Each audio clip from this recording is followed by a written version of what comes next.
Madame, Monsieur, bonsoir. Candidature présidentielle à rebondissement aux États-Unis et gouvernement à retardement en France. Ce sont nos deux questions d'actualité ce soir. Dans l'Hexagone d'abord, entre la convocation d'un Conseil des ministres, la démission d'un gouvernement et la mise en place de la nouvelle législature, le lendemain de la fête nationale a un goût de confusion sur fond de situation politique figée. Alors hier, les 577 députés se sont réunis pour élire leur président dans une ambiance particulière. Et victoire non sans contestation d'une présidente. Il s'agit de la présidente sortante de l'Assemblée, Yaël Braun-Pivet. Alors que les députés s'attaquent à la répartition des autres postes clés, le premier tour a aujourd'hui été tout simplement annulé, en cause 10 enveloppes en trop dans les urnes. Et si l'on tient compte du cafouillage entourant le gouvernement aussi, ce désordre politique en France au lendemain du 14 juillet sonnerait-il le glas pour la Ve République? Si ce scénario venait à se concrétiser, quelle organisation des pouvoirs en France? Nous analyserons aussi dans cet épisode et répondrons aussi à d'autres questions, cette fois relatives à la présidentielle aux États-Unis. Quels sont les temps forts du discours de Donald Trump lors de la convention des Républicains où il a promis une victoire incroyable en novembre? Mais la question qui reste en suspens et alimente le suspense, contre qui? Si les rumeurs d'un possible retrait de Joe Biden de la course à la présidentielle ce week-end venaient à se confirmer, qui pour tenir tête à un Trump ironiquement renforcé par la tentative d'assassinat à son encontre? Pour répondre à ces questions, ce soir, j'accueille sur le plateau le professeur de Relations internationales à l'Université Mohamed V de Rabat, qu'on ne présente plus, et toujours un plaisir d'accueillir. Professeur Zakaria Boudahab. Éternellement, Madame Khadija, merci beaucoup. Tout le plaisir est pour moi. Et j'ai également le plaisir d'accueillir le professeur associé au groupe Atlantique UNA, professeur Mohamed Benchkroun. Bonsoir. Bonsoir, merci pour l'invitation. Bienvenue et merci à vous de l'accepter, de répondre à nos questions. Et merci à vous aussi, Hicham Mouatiadi, de vous joindre à nous depuis Vancouver. Bonsoir et bienvenue. Merci pour l'invitation. Merci, je rappelle que vous êtes expert en stratégie, donc politique. Il s'agit de politique, 100% de guerre politique, on peut le dire carrément, que ce soit en France ou de l'autre côté de l'Atlantique, aux États-Unis. On va analyser la situation donc ce soir. Alors, tout d'abord, Yaël Braun-Pivet reconduite à la présidence de l'Assemblée nationale. Alors, pour certains, c'est anticonstitutionnel. Professeur Abou Dahab. Anticonstitutionnel, rien n'empêche que Madame Brown puisse être désignée au sein du perchoir pour un mandat consécutif ou successif, il faut le dire, mais on va dire qu'il n'y a pas de règle écrite qui interdit ce genre de désignation, ça va de soi, puisque généralement, on peut dire, au regard de beaucoup d'observateurs, des constitutionnalistes français notamment, que le jeu de la majorité a fonctionné et que la politique est ainsi, finalement. Mais en fait, quand on dit, selon les détracteurs, c'est anticonstitutionnel parce qu'il y a, en fait, cette victoire repose sur 17 votes de ministres députés, ce qui est proscrit par l'article 23 de la Constitution française. Oui, c'est-à-dire que... Alors, est-ce qu'on ne chercherait pas la petite bête, finalement, à cette Braun-Pivet? On peut, dans un premier temps, dire que probablement le Conseil constitutionnel de M. Laurent Fabius, qu'il préside bien entendu, pourra dire son dernier mot en la matière, ça va de soi. Mais pour le moment, c'est-à-dire que généralement, et d'ailleurs ça a été déjà discuté auparavant, est-ce que M. Macron a aussi ou avait aussi le droit de le faire à un moment donné? Ce n'est pas là en termes de désignation, mais la dissolution de cette manière, un peu rocambolesque finalement, qui a pris de court tout le monde. Mais a priori, finalement, la désignation étant faite, et donc on ne peut à court terme, prévoir un renversement de situation. Si ce n'est de créer encore, vous l'avez si bien dit, Madame Khadija, encore du cafouillage. Et des cafouillages, on l'a vu hier aussi pendant le vote. Absolument. Il y a eu des agissements, on peut l'appeler ainsi, de cours de récréation. Des agissements, une cacophonie, une véritable cacophonie. Non, de la puérilité, carrément. Non. Comment des élus de la nation peuvent bon, je mets des mots sur ce que je décris. On refuse de serrer la main aux plus jeunes députés parce qu'il appartient à un parti politique dont les idées sont contraires aux nôtres. Depuis quand voyons-nous ce genre de scène dans des hémicycles, professeur Abou Dahab? Nous n'avons jamais vu de tels scénarios, notamment au niveau d'un pays quand même, qui reste une des références très importantes. Ben oui. Pour nous, Marocains, qui ont quand même aussi beaucoup appris de l'expérience, il faut le dire, française, la Révolution française 1789, les grands constitutionnalistes, les grands publicistes, c'est modèle de démocratie tant bien que mal. Mais aujourd'hui, il y a une espèce de fatigue. C'est-à-dire que le système politique n'embraye plus sur une réalité qui est plus compacte, difficile. Et finalement, le pari de Macron n'a pas été gagné pour autant. Il me semble bien. Je pense qu'il a même enfoncé le clou. Le plus dangereux, Madame Khadija, il me semble bien. Aujourd'hui, quand on écoute un peu les doléances exprimées par les citoyens français, c'est que demain, ils n'auront plus voté. C'est-à-dire que ça va créer des effets pervers, des effets adverses. Oui. Donc, à quoi sert finalement d'être mobilisé pour barrer la route, on va dire, au Rassemblement national, si au final, la règle de démocratie, ou la règle démocratique de la majorité, toute proportion gardée, ne fonctionne plus. Donc finalement, c'est ça le plus dangereux. En termes sociologiques, sur le long terme, ça va créer ou laisser encore des séquelles. C'est clair. Alors, donc, pour en finir avec cette victoire de Brown-Pivet, réélu donc grâce aussi à une alliance avec la droite, Mohamed Mouchkroun. Oui, donc c'était une alliance de circonstances pour faire barrage aux autres prétendants à la présidence de l'Assemblée. Mais cela en dit long sur la fatigue du modèle démocratique. Le peuple français qui s'est réuni, qui a effectivement voté, qui a fait un vote sanction contre la Renaissance. Et d'ailleurs, il faut rappeler que le premier parti qui a eu le plus de voix, ce n'est ni la gauche, ni le centre, et c'est bel et bien le Rassemblement national, qui effectivement qui est sanctionné par des complots, par des alliances entre différents partis et qui se retrouve effectivement vraiment derrière toute force de proposition et toute capacité de gouverner. D'où effectivement la réflexion sur une refonte de la Constitution, sur la fatigue de la Ve République. Est-ce que nous sommes vraiment dans un État qui respecte l'avis du peuple? C'est ça la grande question. Est-ce que la logique des alliances permet effectivement d'aller dans un acheminement antidémocratique? C'est une question qui est à poser. C'est ce que déplore la gauche. Elle déplore une alliance contre nature. Alors par rapport à la gauche, il faut être dans une forme d'honnêteté. Quand les alliances les arrangent et quand ils ont eu des sièges, le plus de sièges à l'Assemblée, effectivement, ils ont crié à la victoire. Maintenant que lorsque les alliances ont été en leur défaveur, maintenant ils crient au scandale de l'autoritarisme et du complotisme. Ça n'étonne pas venant de ce mouvement politique qui est la gauche. Je veux dire, c'est comme quand ils parlent de liberté. Et c'est une autre conception, on va dire, quand ça les arrange, c'est bien, mais quand ça les dérange, ben, c'est pas bien. En tout cas, les deux poids, même, deux mesures. Quitte à même proposer un président de l'Assemblée du Parti communiste. Je veux dire, il y a beaucoup de questions vraiment à se poser sur la politique, sur la stratégie de la gauche. Alors, qui a gagné finalement? Est-ce que Macron n'aurait pas gagné? Parce qu'on le voit. Gabriel Attal est toujours en poste, parce qu'il gère les affaires courantes, mais bon, il est toujours en poste. La présidente de l'Assemblée a été réélue. Finalement, le parti de Macron s'en sort plutôt pas mal. Vous savez, lorsqu'on est président de la République, on ne peut parler de victoire que lorsque la Constitution et le processus d'exécution fonctionnent. Lorsque le président a décidé de dissoudre l'Assemblée, c'était dans une volonté de redonner le pouvoir au peuple et d'avoir une vraie représentativité de la volonté du peuple et d'aller vers la constitution d'un gouvernement qui pourrait diriger, qui pourrait améliorer les choses. Mais tant qu'il y a un blocage, on ne peut jamais parler de victoire du président de la République, sinon on parlerait des petitesses stratégiques qui finalement n'est pas à la hauteur de la stature d'un président. Donc, dans cette situation, le plus grand perdant, c'est le modèle démocratique français. Cela atténue l'image de la France. Et franchement, nous, en tant que Marocains, en tant qu'observateurs externes, nous n'avons rien à envier effectivement à ce pays. Effectivement, on a beaucoup appris de leur façon de diriger le pays, mais actuellement, c'est nous qui avons des leçons à donner en matière de transition démocratique, en termes de transition de pouvoir. Et ce que l'on observe actuellement, c'est qu'il y a une vraie crise institutionnelle. Alors, crise institutionnelle, d'autant plus qu'il y a aujourd'hui eu tricherie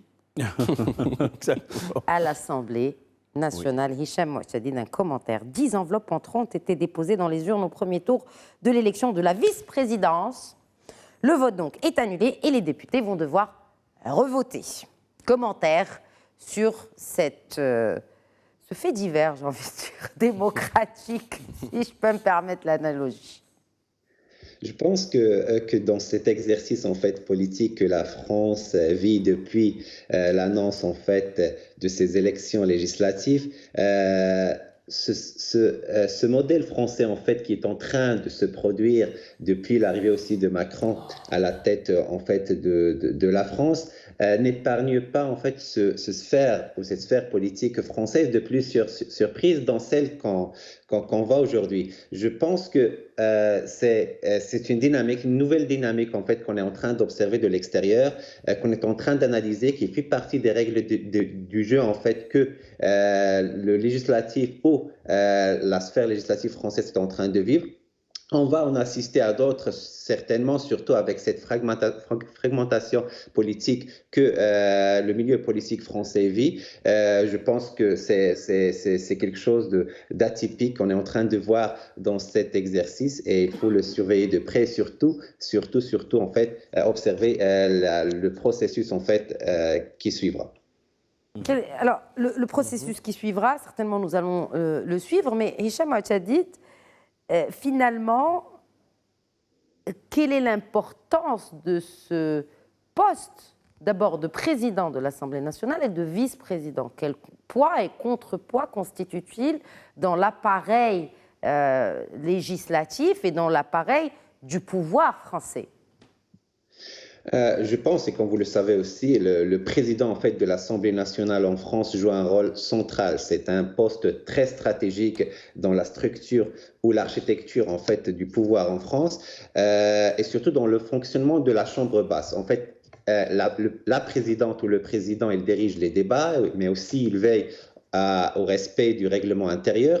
Elle représente aussi, ou il représente l'Assemblée dans les relations extérieures. Donc, quand vous le voyez, c'est un poste très stratégique. Et de plus, le président peut influencer aussi l'ordre du jour législatif et joue un rôle clé dans la formation des commissions parlementaires, chose qui est vraiment cherchée par l'ensemble des formations politiques. Aussi, les autres postes clés en fait qu'on peut nommer au niveau de l'Assemblée nationale, il y a celui des vice-présidents que vous avez nommés, mais aussi des questeurs qui sont chargés de la gestion du budget et les secrétaires ainsi que les présidents des commissions permanentes. Et comme vous le voyez, toutes les formations politiques vont essayer d'aller chercher à présider le maximum des commissions permanentes.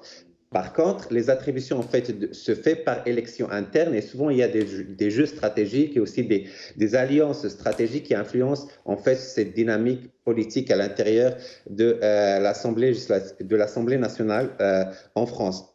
Et ce qu'il faut savoir, c'est que ces alliances-là peuvent impacter tout le déroulement politique au niveau de la vie politique qui s'exerce continuellement en parallèle avec celle de la présidence. C'est pour ça qu'il y a toute cette force politique ou tout ce poids qu'essayent ces formations politiques à mettre en avant pour se chercher des positions, que ce soit au niveau des commissions permanentes ou au niveau de certains postes stratégiques à l'intérieur de l'Assemblée nationale. Quel que soit le nombre de voix qu'ils ont eu, parce qu'il faut le rappeler, enfin ça a été rappelé aussi par Mohamed Benchkroun, le RN a quand même réussi à décrocher le double des voix de LFI. Si on venait à enlever LFI de ce nouveau Front populaire, c'est exactement en nombre le double du nombre de sièges. Alors que quand la présidente de l'Assemblée nationale affirme que si le Rassemblement national est présent au bureau, j'ai toujours eu la même position, il est sain que chaque groupe politique puisse être représenté au bureau. Pourquoi on ne veut pas que le RN soit représenté à ce bureau, professeur Abou Dahab? C'est une posture, vous l'avez si bien dit, antidémocratique. Il faut voir quand même deux choses essentielles. La Constitution de la Ve République de 1958, telle qu'elle a été amendée plusieurs fois, mais également le règlement intérieur. Exact. Et donc, il faudra à ce moment-là, parce que je crois que comparativement même par rapport à chez nous, au Maroc, que normalement l'opposition doit aussi avoir le droit de siéger ou de diriger des commissions importantes stratégiques. Exact, et des vice-présidents. Et des vice-présidents. Ouais, exactement. C'est pour garantir que même les petits partis, entre guillemets, si vous voulez, puissent avoir aussi leur place dans les débats au niveau de cette chambre basse. Comme ça a été rappelé, il faut dire aussi, en plus de ce que Si Hicham vient de dire, qu'on protocole la présidente ou le président de l'Assemblée nationale vient en 4e position, donc le chef de l'État, le Premier ministre, le président du Sénat, donc la Chambre haute, et quatrièmement, le président de l'Assemblée nationale. C'est quand même une spécificité française généralement. Ce qui fait qu'aujourd'hui... De la Ve République. De la Ve République. Et comme le rappelait aussi, je pense, c'est Mme Aubry. Et d'ailleurs, souvenons-nous, Mme Khadija, ici même, autour de ce plateau, on avait déjà évoqué potentiellement une possibilité carrément de passer vers une 6e République, parce que c'est vrai qu'il y a parfois des scénarios de blocage. Parlons de cette probabilité, de ce scénario. D'abord, pour les moins, on va dire pour les personnes qui suivent un peu moins cette actualité, qui connaissent peut-être un peu moins l'histoire politique de la France, que signifie un passage de la 5e vers la 6e République? Tout simplement une réforme fondamentale de la Constitution. Il ne s'agit pas d'une sorte d'amendement, c'est-à-dire on va pas... Par exemple, dire article 30 bis ou petit a ou autre, mais plutôt remettre en cause fondamentalement, parce qu'il faut rappeler quand même le contexte de l'adoption de la Ve République, c'était au temps de M. De Gaulle.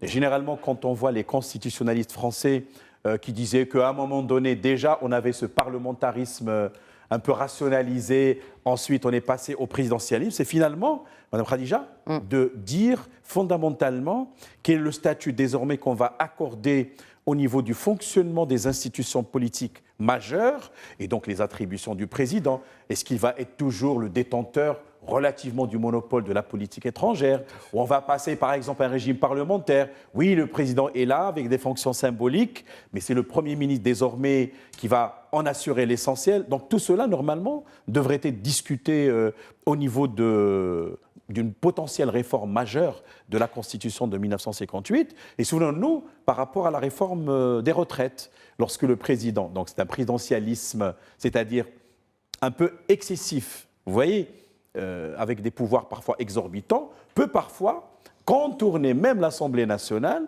ou les élus pour faire passer des réformes, alors que normalement, il y a eu une grogne incroyable. Donc aujourd'hui, on peut dire que, pour résumer, quand on passe d'un régime à un autre, il s'agit d'une sorte de rupture. Peut-être, on va garder quelques éléments de l'ancien système, mais aujourd'hui, un essoufflement que nous observons. Et les résultats sont là en termes de blocage et de cafouillage, encore une fois. Information complémentaire, Mohamed Benchkroun, sur cette probabilité d'une 16e République. Et si cela venait à se faire, quel serait le processus menant vers une 6e République potentielle?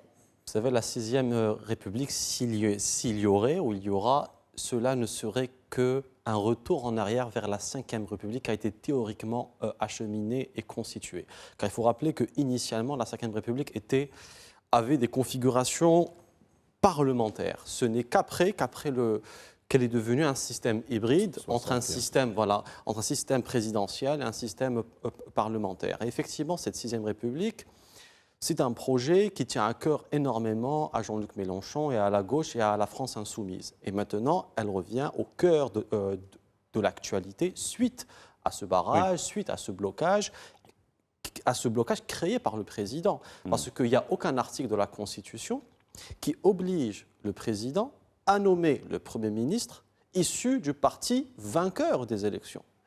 Et il n'y a aucun article de la Constitution qui détermine une temporalité à la nomination du Premier ministre et à la formation du gouvernement.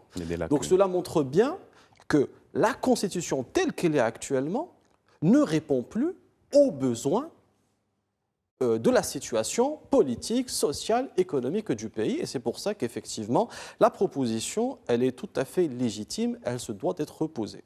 Oui, mais même, on le voit, même la gauche a du mal à proposer un nom pour le prochain Premier ministre, Hicham Ouattadid, c'est-à-dire qu'avant même de parler d'un changement de régime, de changer la Constitution, de passer vers une 6e République, voyons d'abord les choses qui sont un peu plus urgentes, à savoir un gouvernement. On le sait, le gouvernement de Gabriel Attal gère encore les affaires courantes. Rappelons-le, il reste exactement une semaine aux Jeux Olympiques et que, ça a été rappelé, rien n'oblige le chef de l'État à nommer un gouvernement. En fait, c'est question de timing principalement, mais déjà, est-ce qu'il y a eu des têtes d'affiche qui se démarquent du côté de la gauche qui pourraient mener ce gouvernement?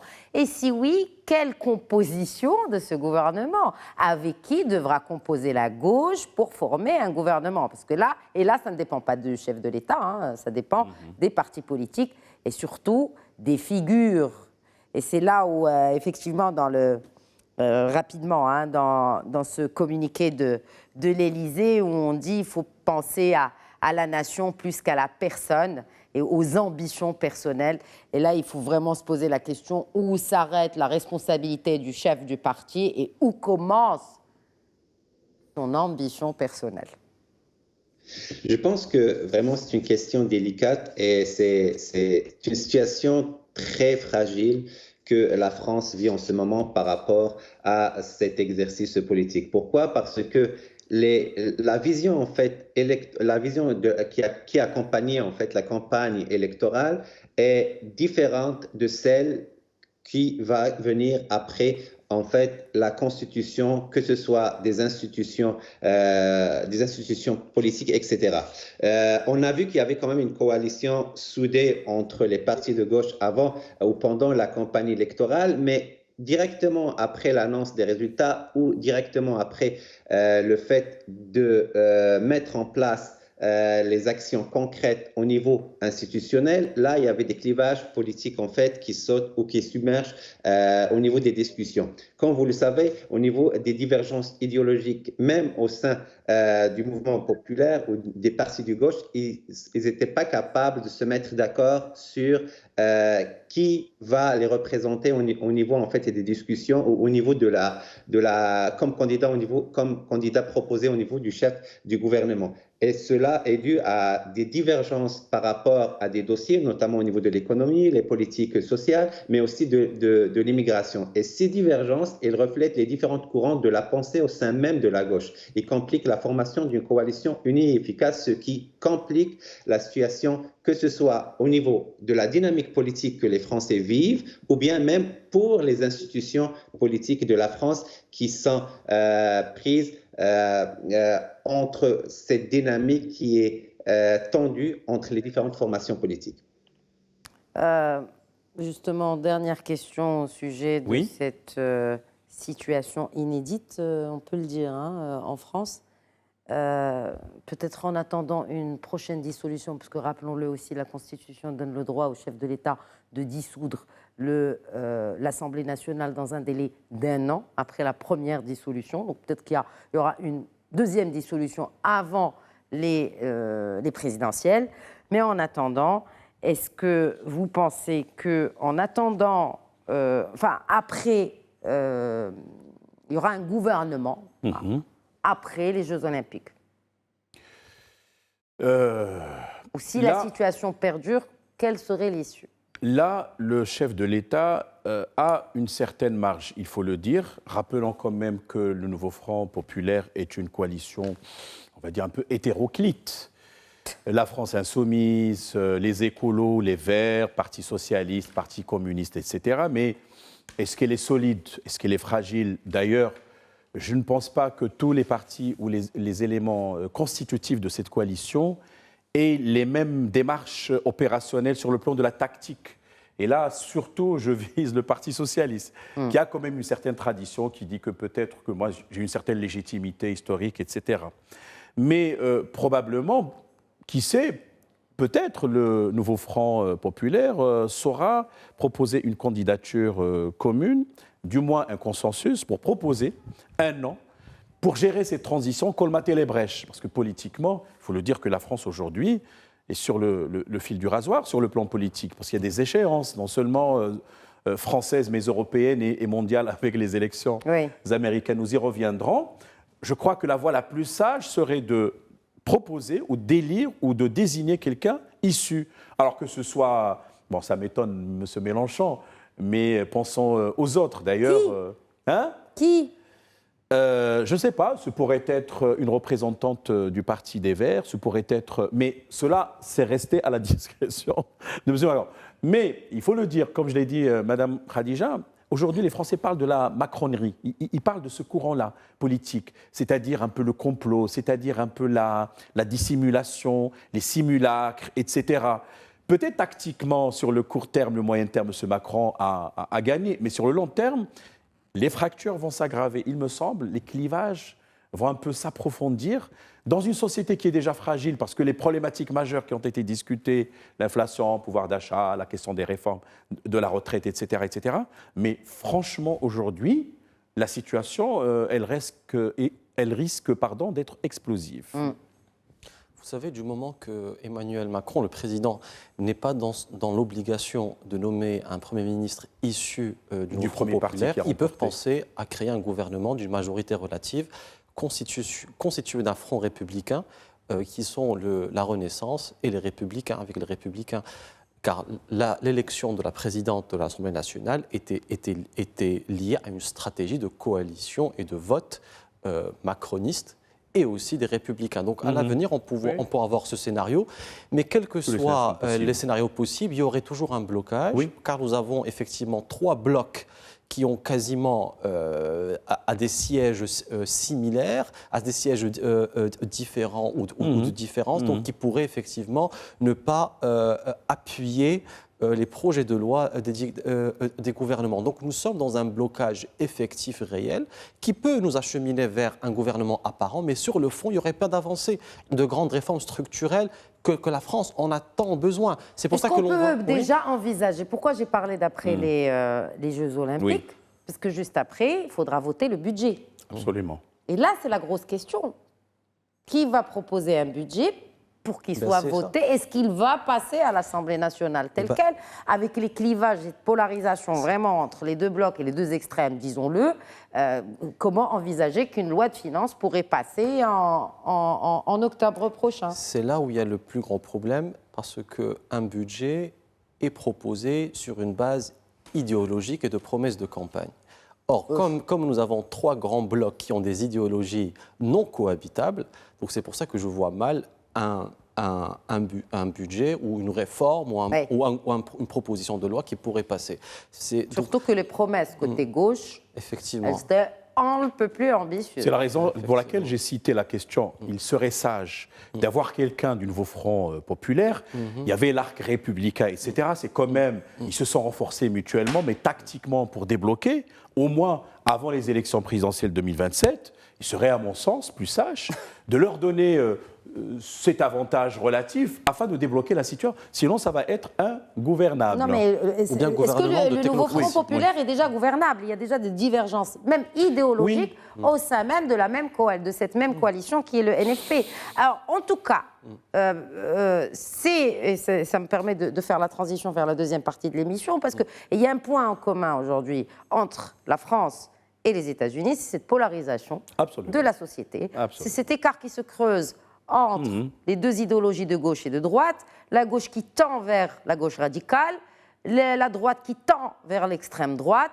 Bref, c'est l'ère des extrêmes, il faut le dire, que nous sommes en train de vivre. Aux États-Unis, hier, la convention du Parti républicain, ce très attendu discours du candidat président Trump. Il faut retenir quand même, et c'est un point en commun qu'il a avec le président Biden, que sur son compte X, il dit que c'est le président de tous les Américains, que Trump aussi promet d'être le président de tous les Américains. Bon, alors, qu'est-ce qu'il fallait retenir de ce discours? Selon vous, je vais faire un tour de table sur ce qui vous a le plus marqué. Est-ce que c'est la victoire que promet Trump à tous les Américains lors de cette convention? Je serai, on va dire, honnête, mais également... c'est un Trump qui a réémergé et un Trump en rédemption en quelque sorte. C'est l'image que j'ai reçue, que je me suis faite.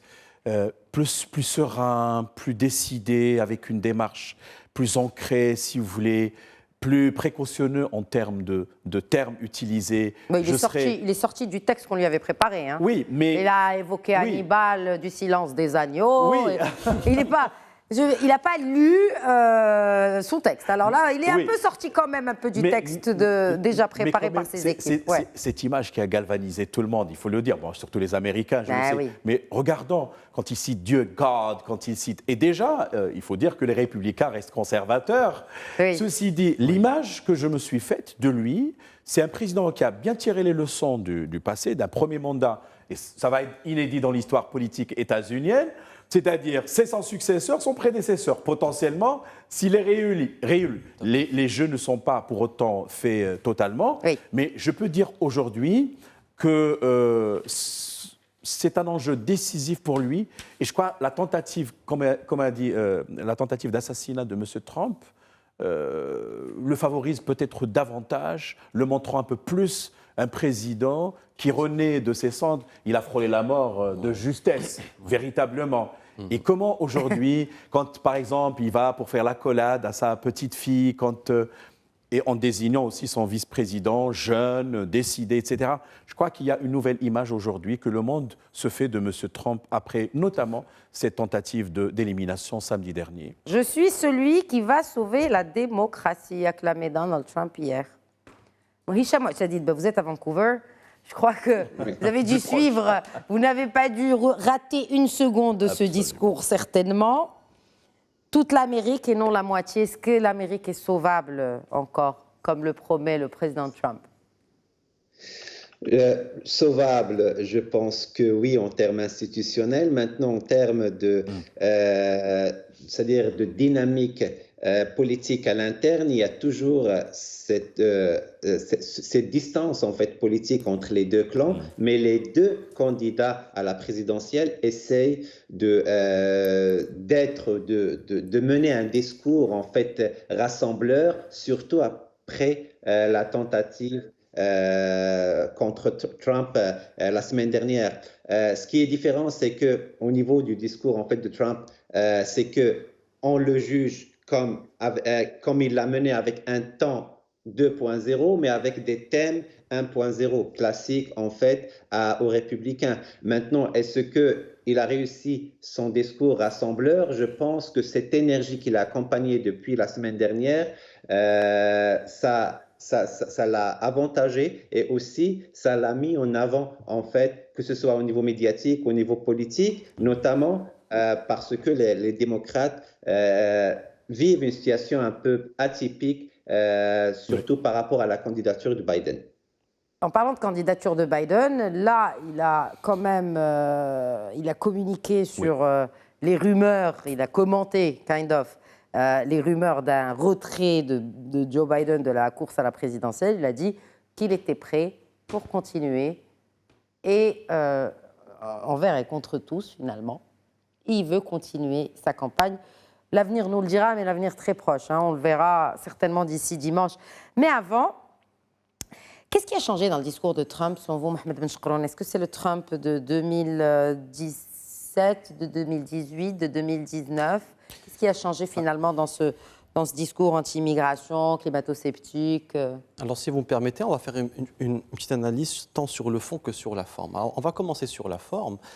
Vous savez... Justement, parce que la forme a déjà été un peu analysée par professeur Abou Dahab, mais sur le fond, est-ce qu'il y a vraiment des choses qui... Est-ce qu'il apporte du... Parce que bon, la forme, on sait, c'est un pro de la com. Mais est-ce que quelque chose a changé dans le programme, finalement, de ces républicains? Vous savez, il a subi ce qu'on appelle une croissance post-traumatique. C'est-à-dire que ce sont des changements psychologiques positifs qui sont observés après des chocs traumatiques. Et cette sagesse qui a été observée, ce changement de posture est révélateur de ce concept psychologique qui est la croissance post-traumatique, plus de résilience, plus de sagesse et plus d'amour qu'il a reçu et qu'il donne. Parce qu'on a vu un Trump beaucoup plus apaisé. Et ça, c'est quelque chose qui va jouer beaucoup en sa faveur dans sa capacité d'inclure et de fédérer. Maintenant, sur le fond, Rien n'a changé véritablement, toujours anti-guerre et pour l'économie. Et ça, c'est quelque chose qui est très positif dans son programme, dans ses projets et même dans sa ancienne présidence.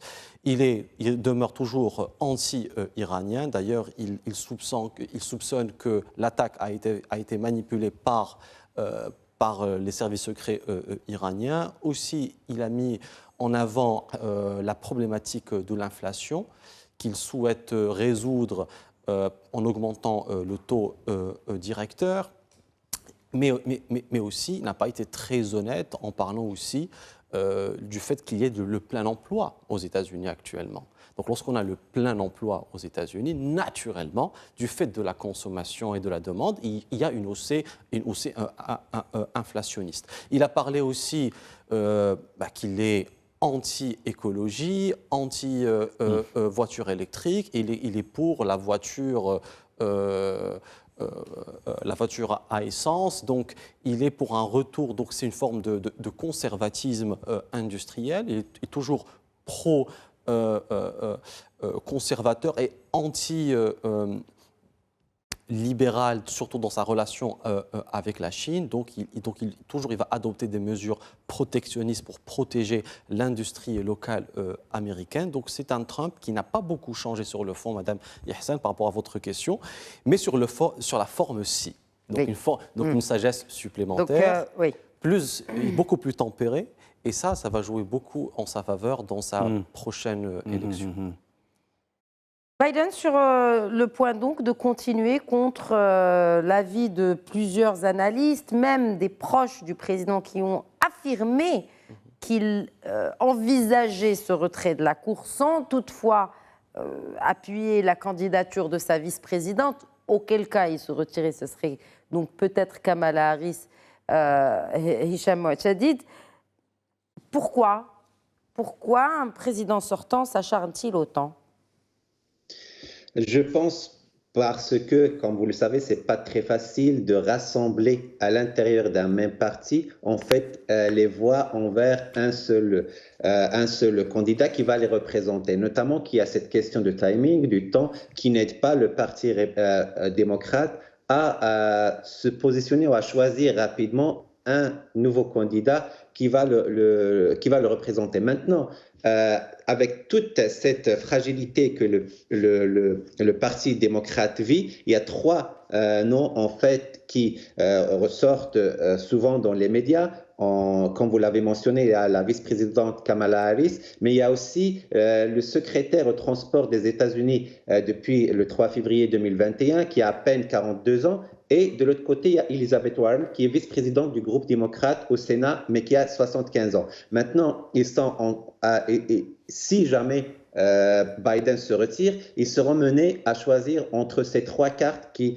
ressortent dans les médias, mais aussi qui sont largement parlées au niveau des coulisses chez les démocrates. Est-ce qu'ils vont vraiment choisir la continuité en allant vers soutenir la candidature de Kamala Harris, ou bien ils vont essayer d'aller choisir un jeune pour faire la même chose que les républicains, notamment avec la nomination de l'accompagnateur en fait de Trump, qui est encore jeune et qui représente cette voix de la jeunesse à l'intérieur des républicains. Donc, est-ce qu'ils vont choisir le secrétaire au transport des États-Unis qui a à peine 42 ans, qui va aller donner cette fraîcheur de jeunesse à la candidature, ou bien ils vont aller vraiment continuer sur la même tendance et choisir la vice-présidente du groupe démocrate qui est âgée de 75 ans et qui a quand même une certaine crédibilité, une certaine légitimité. Mais maintenant, laquelle des trois personnalités sont capables de rassembler les démocrates et aussi sont capables d'aller chercher le plus de voix possible, notamment dans les États qui changent de position politique lors des élections. Comme vous le savez, il y a les États qui sont en fait au niveau des extrémités, notamment de la côte atlantique que de la côte pacifique. Ils sont naturellement ou traditionnellement démocrates, mais maintenant avec ce changement, avec cette fragilité, elles risquent elle-même de changer de position et de clan au niveau du vote en faveur en fait des républicains. Oui, surtout, en fait, bon, déjà, il faut qu'il décide de se retirer. Maintenant, il y a vraiment beaucoup de voix qui s'élèvent. Là, on a, ça vient de tomber le représentant du comté de Los Angeles. Vous avez parlé justement de cet État de Californie qui est historiquement démocrate, qui urge le président de se retirer parce qu'il ne pourra pas tout simplement gagner contre Donald Trump en novembre. Sarah Boudahab, août se tiendra la convention le 5, je pense. Des démocrates. Est-ce que, même si ce candidat fait l'unanimité auprès des démocrates, est-ce qu'il a assez de temps pour mener une campagne à même de tenir tête à Donald Trump? Rien n'est moins sûr. Est-ce que dans l'histoire, peut-être, on pourrait trouver un exemple qui pourra confirmer cela ou l'affirmer Il y a déjà eu le duel. Il y a quelques semaines, on a vu, d'ailleurs, même de l'avis des démocrates, que Biden n'était pas du tout au top face à un Trump, encore une fois, très aguerri, sûr de lui, partant toujours du fait que la campagne électorale, les résultats ont été volés. D'ailleurs, ça rappelle tout ce qui s'est fait au niveau du Capitol. C'était en janvier 2021. Mais vous l'avez si bien dit, il y a ce clivage, mais il faut quand même prendre des précautions et d'expliquer que quand il s'agit d'un électeur américain, d'abord, il va élire les grands électeurs, et ce sont les grands électeurs qui vont par la suite désigner le président, et qu'il faudrait également tenir compte du système de la proportionnalité, que parfois des États ont plus de coefficients électoraux que les autres. Mais potentiellement, moi la question, et c'est Hicham tout à l'heure avait rappelé éventuellement les alternatives, notamment Kamala Harris, la grande question, est-ce que ces candidatures auront du poids face à M. Trump, qui a été acclamé? Même si c'est Kamala Harris qu'on connaît, alors encore moins quelqu'un qu'on ne connaît pas. Si quelqu'un qu'on connaît, parce que bon, elle a fait figure de vice-présidente, mais c'était vraiment pour la forme, quoi. Oui, c'est vrai. Je veux dire, c'est vrai. Quelle est l'action à vraiment retenir du mandat de Kamala Harris? On n'en retient pas grand-chose. Personnellement, pas vraiment. Alors que c'est pas sur la scène géopolitique, beaucoup de dossiers sont brûlants. L'Ukraine. Voilà. Middle East. Voilà. Enfin, je veux dire, là, c'est le rôle du vice-président. Mais bien sûr. D'ailleurs, quand Joe Biden était vice-président, au temps d'Obama, on a senti cette vice-présidence. Il était présent dans la COP, par exemple, 22 au Maroc, c'était en 2015, 2016. On a fêté le Happy Birthday to you, etc. Exact. Mais par ailleurs, il avait déjà... C'était le vice-président des États-Unis. Il avait déjà roulé sa bosse, Mme Khadija, au niveau du Congrès. Il a un historique derrière lui. Maintenant, c'est vrai, c'est la crise du parti démocrate, en quelque sorte. Il faudra un peu revoir les choses. Mais peut-être que les démocrates n'avaient pas songé à ce scénario d'un retour de Trump à un moment donné. Donc nous sommes peut-être dans une nouvelle alternance qui se trame, à mon sens. Et je crois que vous l'avez bien dit. Les grands dossiers, la question de l'OTAN, la contribution budgétaire américaine, et en même temps le fait de dire aussi aux Allemands, entre autres choses, de mettre davantage la main à la poche, la question de l'Ukraine, la question de l'Iran, il faut le dire, la question également palestinienne, enfin le conflit israélo-palestinien, il avait quand même initié les accords d'Abraham. Donc il aura également des dossiers énormes au cas où M. Trump reviendrait. Il assure il promet d'arrêter les guerres en cours. Il le dit. Il dit, si je passe, il n'y a plus de guerre. Il dit, moi, j'ai laissé un monde en paix pour l'administration Biden. Regardez combien de guerres sont en place aujourd'hui et sont en cours plutôt aujourd'hui. Il va être absorbé. Il promet, est-ce que c'est possible de mettre fin au conflit russo-ukrainien, par exemple? Le discours. Mais le Proche-Orient. Il va chercher de se distinguer par rapport à son successeur, prédécesseur. Oui. En même temps, il va s'investir dans ces... Mais il n'a pas la baguette magique. Ça va de soi, parce que même le conflit Russie-Ukraine, par exemple, s'est complexifié de façon considérable. Mais je crois qu'il a un autre mode opératoire. Il va certainement s'investir pour atténuer et dégager peut-être des pistes de réflexion, pour ne pas dire des solutions, parce que véritablement, ce serait une véritable gageure. Mais de toutes les manières, il va user de son ascendant, il me semble, peut-être pour reconfigurer, changer un peu le mode opératoire des choses, mais il n'a pas la baguette magique. Mais il a la baguette magique pour éviter, je cite, comme il l'a dit, la Troisième Guerre mondiale. La Chine, puisque vous connaissez bien le dossier, comment peut-être pourraient évoluer les relations sino-américaines si Trump venait à revenir à la Maison-Blanche?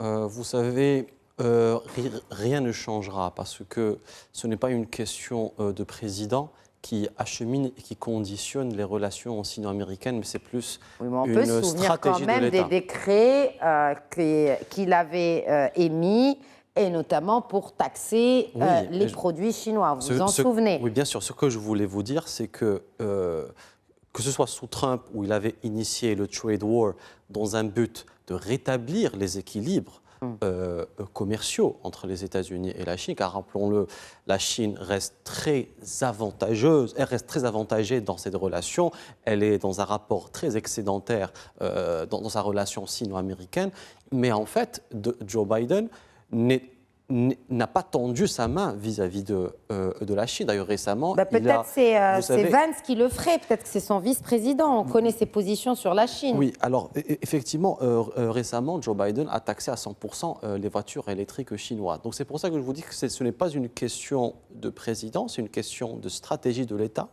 C'est plus de l'ordre de l'establishment. Ils perçoivent la Chine comme un adversaire systémique d'un point de vue géoéconomique et la Russie comme un adversaire systémique d'un point de vue géopolitique.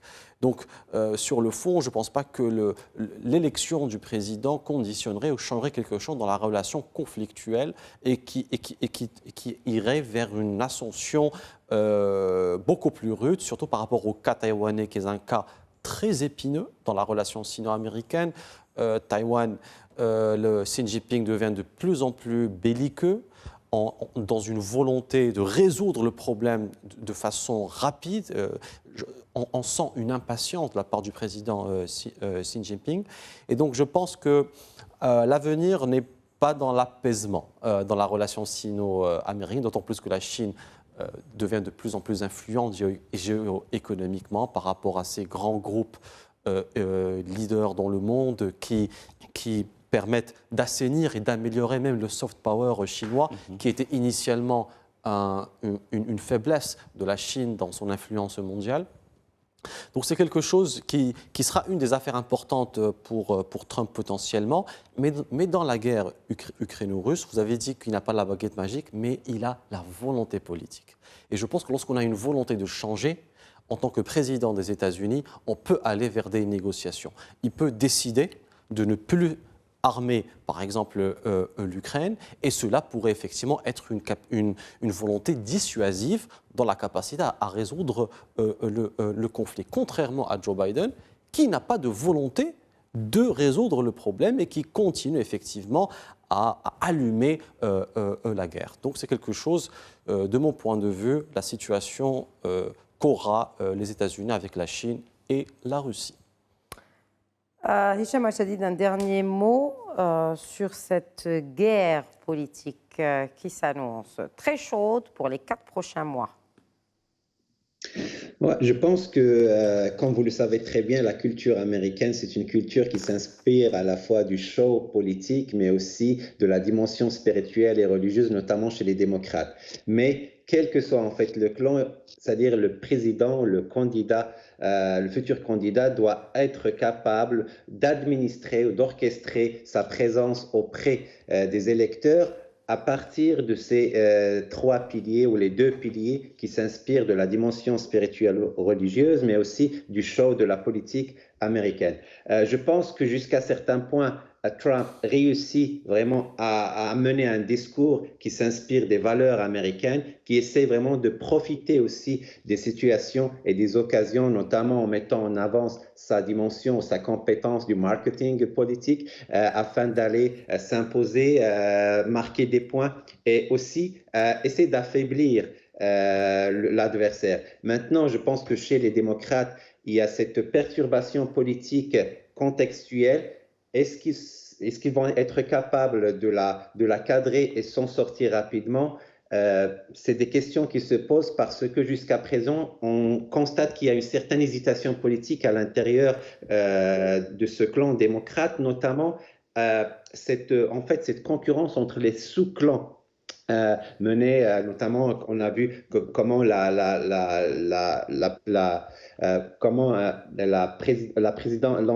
présidente en fait de la Chambre des représentants et aussi Barack Obama qui sont sortis ou se positionner afin d'inciter Biden à repenser sa candidature hier, et aussi à cette question des financements, c'est-à-dire les personnes qui financent la campagne électorale chez les démocrates, qui se posent plusieurs questions et qui essaye en fait de mettre en avant cette condition de bloquer le financement si jamais Biden continue comme candidat chez les démocrates. Donc, on va assister quand même à une certaine dynamique politique entre les deux clans qui favorise jusqu'à maintenant les républicains, mais tout peut changer dans la dynamique américaine. Comme on le sait très bien, c'est un exercice politique qui se joue sur en fait des petites choses, notamment au niveau médiatique, mais aussi au niveau de la conjoncture politique qui peut produire à n'importe quel moment ou dans n'importe quel contexte les Américains. Autant dire que la conjoncture soit-elle politique, aujourd'hui on l'a vu, technologique, oui. Géopolitique, le moins que l'on puisse dire, c'est que cette conjoncture ne cesse de bouger sur une base quotidienne, mais voire par heure, par minute, ce qui promet quand même que les 4 prochains mois vont être pleins de rebondissements. Comme je l'ai dit au tout début de cette émission, nous allons certainement les suivre pour vous. Et puis, une chose est sûre, c'est que les choses ont bien changé. Les temps ont bien changé. Oui. Nous sommes en train de vivre une nouvelle ère démocratique de l'Occident. Et en tout cas, avec beaucoup de nouveau, tout simplement. Merci beaucoup, messieurs, en tout cas, pour ce débat fort passionnant. Merci, Mohamed Benchkroun. Merci. Professeur Merci à vous, Madame Fadila. Merci à vous également, Hicham Ouachadid. Merci. Merci. Voilà, c'est la fin de cet épisode. Bonne soirée.